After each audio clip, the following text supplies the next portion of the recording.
Esther is one of the most courageous and admirable figures in the Bible, known for her beauty, wisdom, and above all, her courage. As a young Jewish woman who became Queen of Persia, Esther found herself in a unique position to save her people from imminent annihilation. In this video, we will explore the incredible story of Esther, her bravery in facing dangerous intrigues, and how her faith guided her to protect her people. Join us on this journey through the pages of the Bible to discover how Esther, with her boldness and faith, changed the course of history and saved her people. The story of Esther takes place in the context of the Babylonian exile, the result of Israel's persistent disobedience to God. Despite the warnings of the prophets, Israel continued in idolatry and injustice, which led God to allow the conquest of Jerusalem by Nebuchadnezzar of Babylon in 586 BC, destroying the temple and taking many Israelites into exile. Decades later, the Babylonian Empire was conquered by the Persian Empire under the leadership of Cyrus the Great. Cyrus allowed many exiles, including the Jews, to return to their homeland and rebuild the temple in Jerusalem, fulfilling Jeremiah's prophecy about the duration of the exile. However, many Jews decided to remain in the lands of exile, which now formed part of the vast Persian Empire. Although many Jews returned to Jerusalem, a large number chose to stay in the Persian Empire, where they had settled. Among these Jews were the protagonists of this story, Esther and her cousin Mordecai, who lived in the Persian capital of Susa. The events narrated take place in the vast Persian Empire during the reign of Ahasuerus, also known as Xerxes. Ahasuerus ruled over 127 provinces from India to Ethiopia, demonstrating the power and extent of his kingdom. In the third year of his reign, Ahasuerus organized a great banquet in Susa, the capital of the empire, to showcase his wealth and the glory of his majestic kingdom. In Esther 1:3-4, it is narrated, "In the third year of his reign, he held a banquet for all his princes and courtiers, having before him the most powerful of Persia and Media, governors and princes of provinces, to display the riches of the glory of his kingdom and the splendor of his greatness for many days, 180 days. The banquet lasted 180 days, culminating in a 7-day celebration for all the people in the courtyard of the royal palace garden. During this last week of festivities, King Ahasuerus, filled with wine, ordered that Queen Vashti be brought before the guests to display her beauty, for she was very beautiful. In Esther 1:10-11, it is narrated, "On the 7th day, when the king's heart was merry with wine, he commanded Mehuman, Biztha, Harbona, Bigtha, Abagtha, Zethar, and Carcass, 7 eunuchs who served in the presence of King Ahasuerus, to bring Queen Vashti before the king with the royal crown, to show her beauty to the people and the princes, for she was beautiful to behold. However, Queen Vashti refused to comply with the king's order, causing great indignation in Ahasuerus and his advisors. Vashti's refusal was not only seen as an act of personal disobedience, but as a threat to the royal order and authority throughout the kingdom. The king's advisors feared that Vashti's example would lead other women to disobey their husbands, causing widespread disorder. In Esther 1:16-18, it is narrated, "Then Memucan said, before the king and the princes, Queen Vashti has not only wronged the king, but also all the princes and all the people in all the provinces of King Ahasuerus. For the queen's behavior will become known to all women, so they will despise their husbands in their eyes when they report, King Ahasuerus commanded Queen Vashti to be brought in before him, but she did not come. This very day, the noble ladies of Persia and Media will say to all the king's officials that they have heard of the behavior of the queen. Thus, there will be excessive contempt and wrath." As a result, Ahasuerus consulted with his advisors and decided to remove Vashti as queen. a royal decree was issued, proclaiming that Vashti would no longer be queen and that a new queen should be sought in her place. This decree also reinforced the authority of husbands over their wives throughout the kingdom.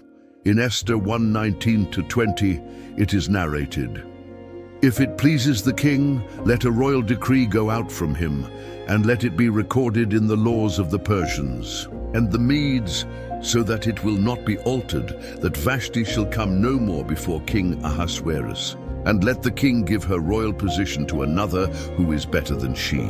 When the king's decree which he will make is proclaimed throughout all his empire, for it is great, all wives will honor their husbands, both great and small." With Queen Vashti's removal, King Ahasuerus decided to seek a new queen to take her place. A decree was issued in all the provinces of the Persian Empire to gather the most beautiful young maidens and bring them to the palace in Susa. These young women were placed under the care of Hegai, the eunuch in charge of the king's harem, who would prepare them to appear before Ahasuerus. In Esther 2:2-4, it is narrated, "Then the king's servants who attended him said, 'Let beautiful young virgins be sought for the king, and let the king appoint officers in all the provinces of his kingdom, that they may gather all the beautiful young virgins to Shushan the citadel into the women's quarters, under the custody of Hegai the king's eunuch, custodian of the women. And let beauty preparations be given them. Then let the young woman who pleases the king be queen instead of Vashti.' This thing pleased the king, and he did so.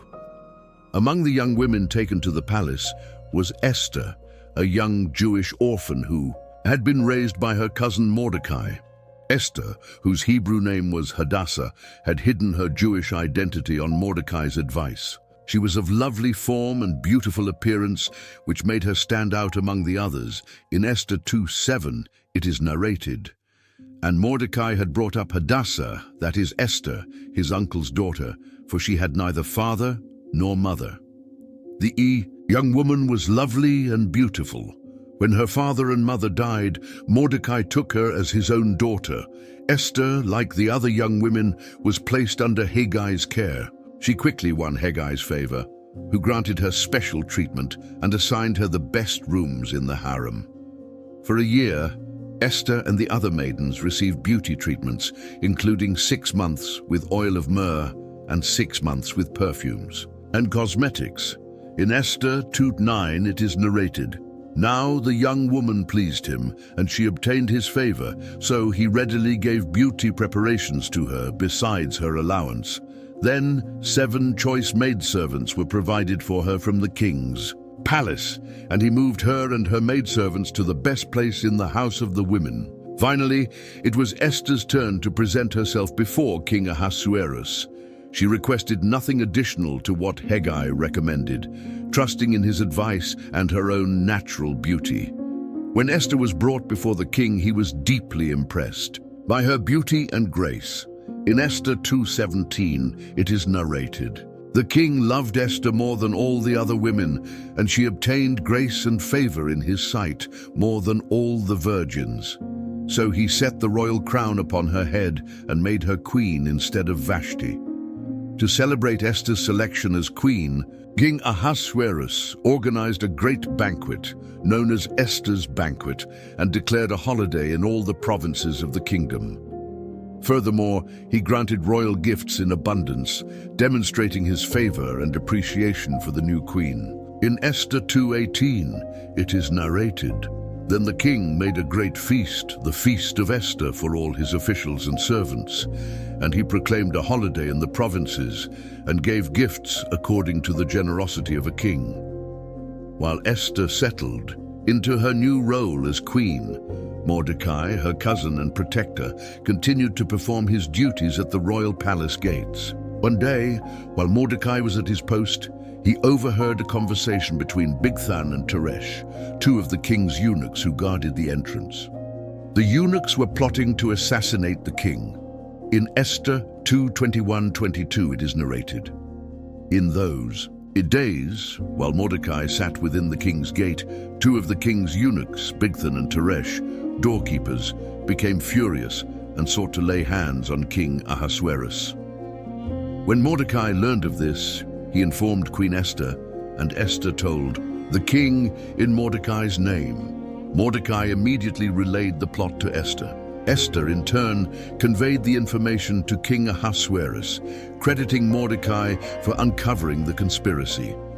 The king ordered an investigation, and when the plot's truth was confirmed, Bigthan and Teresh were executed. In Esther 2:23 it is narrated, "And when an inquiry was made into the matter, it was confirmed, and both were hanged on a gallows. And it was written in the book of the Chronicles in the presence of the king." Although Mordecai had saved the king's life, he received no immediate reward or recognition for his loyalty and bravery. The event was recorded in the King's Chronicles, but no further action was taken at that time. Haman, son of Hammedatha, an Agagite, was promoted by King Ahasuerus to a position of great power and authority in the kingdom. Ahasuerus elevated Haman above all other princes, granting him a status of preeminence. The king ordered all the king's servants who were at the palace gate to bow and kneel before Haman as a sign of respect and obedience. However, Mordecai, who worked at the palace gate, refused to bow or kneel before Haman. This refusal enraged Haman, who decided to take revenge not only on Mordecai, but on all the Jewish people in the kingdom. Haman despised the Jews and saw Mordecai's disobedience as an excuse to eradicate them. Using his influence with the king, Haman presented a plan to exterminate all the Jews in the kingdom. He told King Ahasuerus that there was a certain people, scattered and isolated among the provinces of the kingdom, who followed different laws and did not obey the king's laws. Haman suggested that it would be in the kingdom's best interest to destroy this people. To persuade the king, Haman offered a large sum of money to the royal treasury if his plan were approved. King Ahasuerus, trusting Haman, gave him his signet ring, granting him the authority to issue decrees in the king's name. Haman wrote letters to all the provinces of the kingdom, ordering the destruction, death, and extermination of all Jews, young and old, children and women, in a single day. The designated day was the 13th day of the month of Adar. This decree caused great consternation and sorrow among the Jews throughout the kingdom. Mordecai and the Jewish people began to weep and fast, seeking God's intervention in response to this threat of annihilation. When Mordecai learned of the decree condemning all Jews to death, he tore his clothes, put on sackcloth and ashes, and went out into the city, wailing loudly. He reached the king's gate, but could not enter, for no one dressed in sackcloth was allowed to enter the king's gate. The news of the decree and Mordecai's lament reached Esther through her maids and eunuchs. Concerned, Esther sent clothes for Mordecai to wear instead of sackcloth, but he refused to accept them. Esther then sent Hathach, one of the king's eunuchs, assigned to her service, to learn more details about the situation and the reason for Mordecai's behavior. Mordecai told him everything that had happened and gave him a copy of the decree to show Esther, asking her to intercede with the king for her people. Hathach returned with Mordecai's message to Esther. Esther responded to Mordecai, explaining the danger of approaching the king without being summoned, as anyone who entered the inner court without being called by the king could be sentenced to death unless the king extended his golden scepter to spare them. Furthermore, Esther had not been summoned to the king's presence for the past 30 days. Mordecai sent a strong response to Esther, reminding her that her position as queen would not protect her from the decree, and that perhaps she had come to her position for such a time as this. Accepting the gravity of the situation and the challenge, Esther asked Mordecai to gather all the Jews in Susa to fast for her for 3 days and nights, while she and her maids would do the same. Esther prepared to approach the king, willing to risk her life, On the third day, Esther dressed in her royal garments and stood in the inner court of the palace in front of the king's hall. When the king saw Queen Esther standing in the court, he extended the golden scepter to her, allowing her to approach. Esther approached and touched the tip of the scepter. Pleased to see her, King Ahasuerus asked what she desired and offered to grant any request up to half the kingdom. Instead of making her request immediately, Esther invited the king and Haman to a banquet she had prepared. The king accepted the invitation and ordered Haman to join them at the banquet. During the banquet, the king repeated his offer to grant her anything she requested up to half the kingdom. Esther, however, postponed her request and instead invited the king and Haman to another banquet the following day. Responding to the king, Esther said, "My request and my desire is, if I have found favor in the king's eyes, and if it pleases the king to grant my request and fulfill my desire, may the king and Haman come to another banquet that I will prepare for them, and tomorrow I will do as the king has said." After the first banquet with Esther, Haman left the palace filled with pride and joy. But upon seeing Mordecai at the palace gate, his anger flared again because Mordecai did not bow or show him respect. When he arrived home, Haman gathered his friends and his wife Zeresh and told them about his wealth, his many sons, and all the honors and promotions he had received from the king. However, he expressed his frustration over Mordecai's presence, which ruined all his satisfaction. His wife Zeresh and all his friends advised him to build a gallows 50 cubits high, about 22 meters, and to ask the king the next day to hang Mordecai on it. Haman found the advice pleasing and ordered the gallows to be built. That night, King Ahasuerus could not sleep, and he ordered the book of Chronicles to be brought and read to him. While reading, they found the record of how Mordecai had uncovered the plot by Bigthan and Teresh to assassinate the king. The king inquired what honor or distinction Mordecai had received for this act, and the servants responded that nothing had been done for him. Just then, Haman had entered the outer court of the palace to speak with the king about hanging Mordecai on the gallows he had prepared. The king asked who was in the court, and upon learning it was Haman, he called him in. Before Haman could speak, the king asked him, "What should be done for the man whom the king desires to honor?" Thinking the king intended to honor him, Haman suggested that the man whom the king wishes to honor should be clothed in the king's royal robes, mounted on the king's horse, and led through the city, while a nobleman proclaims before him, "This is what is done for the man whom the king desires to honor." The king, delighted with the suggestion, ordered Haman to do all this for Mordecai. Haman, with great humiliation, had to dress Mordecai in the royal robes, place him on the king's horse, and proclaim his honor through the city streets. After this event, Haman hurried home, deeply mortified and ashamed. He recounted to his wife Zeresh and all his friends everything that had happened to him. His wise men and Zeresh, his wife, said to him, "If Mordecai, before whom you have begun to fall, is of Jewish descent, you will not prevail against him, but will surely fall before him." That same night, the king and Haman attended the second banquet prepared by Esther. During the banquet, the king again asked Esther what her petition was, promising to grant her any request, even up to half the kingdom. Esther finally revealed her petition and her identity to the king. She pleaded for her life and that of her people, explaining that they had been sold to be destroyed, killed, and annihilated. The king, surprised and furious, asked who was responsible for this wicked plan. Esther pointed to Haman as the enemy and adversary who had planned the destruction of the Jews. Haman, terrified, was speechless before the king and queen. The king, filled with anger, rose from the banquet and went out to the palace garden. Haman, seeing that the king had decided his fate, stayed behind to beg Queen Esther for his life. In his desperation, he fell on the couch where Esther was reclining, just as the king returned from the garden. Seeing this, the king interpreted Haman's action as an attempt to assault the queen in his presence. which further inflamed his anger.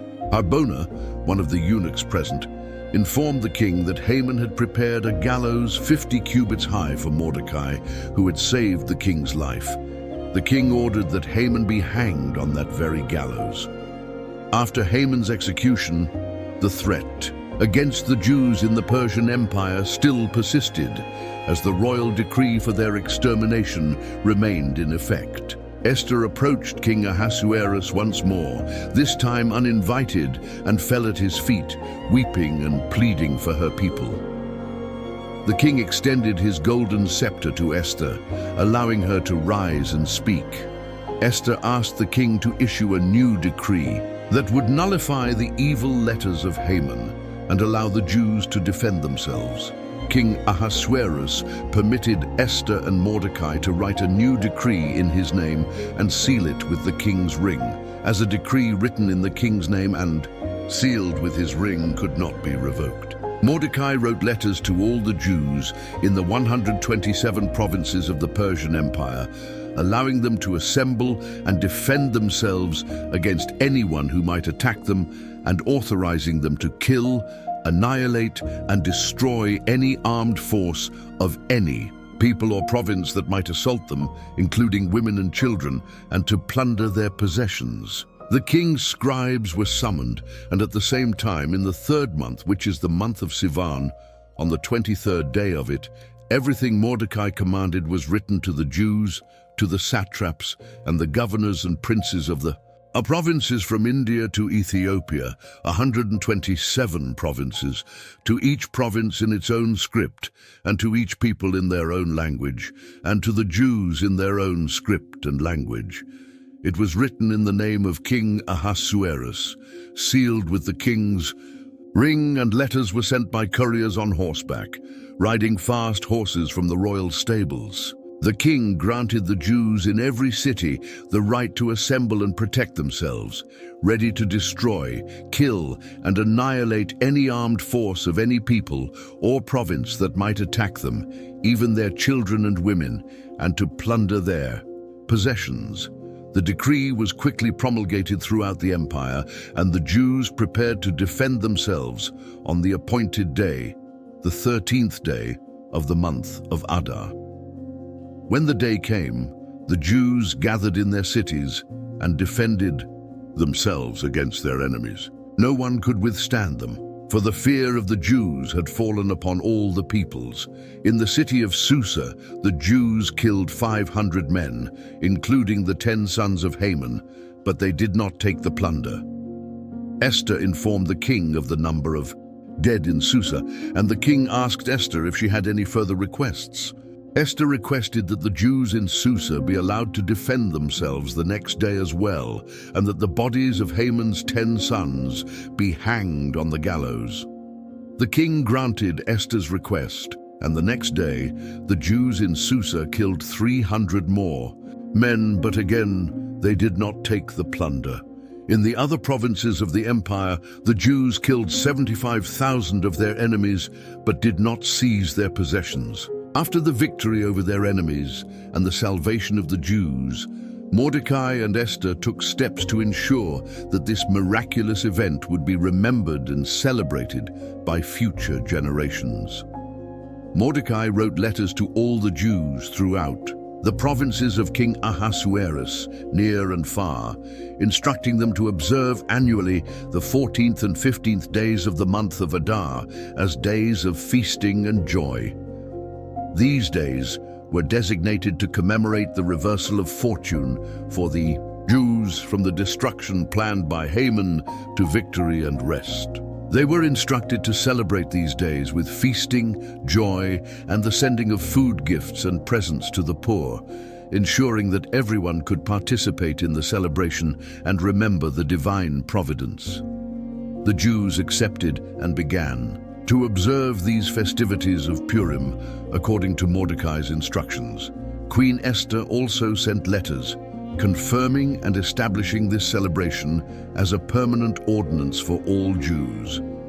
These letters were written with royal authority and sent to all the provinces of the kingdom, ensuring that the celebration of Purim would be observed uniformly and continuously. Thus, the festival of Purim was instituted as a lasting observance for the Jews, commemorating their deliverance from destruction and celebrating divine intervention on their behalf. The story of Esther concludes with the elevation of Mordecai to a position of great influence in the kingdom of Persia. After Haman's fall, King Ahasuerus gave Esther Haman's estate, and she appointed Mordecai over the house. Additionally, Mordecai was promoted to be second in authority after the king. Mordecai was distinguished by his wisdom and dedication to the welfare of his people. His loyalty and bravery not only saved the Jews, but also earned him a position of honor and respect. Thus, the story of Esther and Mordecai becomes a lasting testimony of divine providence, courage, and faithfulness. The story of Esther offers valuable lessons about faith, courage, and divine providence. Esther and Mordecai, despite facing great dangers, trusted in God and acted with courage, resulting in the salvation of their people. It teaches us that, even in times of great adversity, faith and courage can lead to deliverance and victory. The story of Esther is a powerful reminder that, in any situation, divine providence can work through brave and faithful individuals to accomplish its purpose. The celebration of Purim remains an expression of gratitude and joy for divine protection and salvation. Now we invite you to join this community of faith and spirituality, where together we can explore the depths of the scriptures and find guidance and comfort in the stories of those who have gone before us. Subscribe to this channel to continue discovering the mysteries of faith and share your reflections and experiences with us. Comment on your thoughts and how this story has touched your life or your understanding of spirituality. Share this video with those who, like you, seek light from ancient stories of faith for the modern path. See you in a new video. God bless you.